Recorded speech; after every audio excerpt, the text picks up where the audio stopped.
Det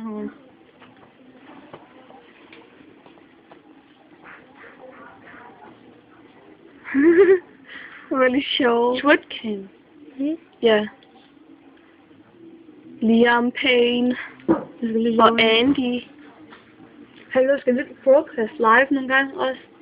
Jo, man skal lave en Lave en live, hvor vi sådan, som jeg kan med gøre. Og skal vi høre efter min historie, så man laver sin egen. Så skal vi invitere en masse rødskægtsædler. Ja, og så kan man... Ej, det er lidt akavet. Det er akavet lige nu.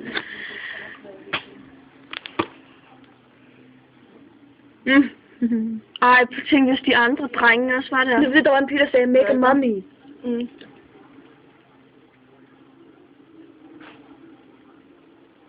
Det er en hotel. Er det? Kan man se. Hvad siger du? Ej, det er lige en hotel. Okay, nu går han det.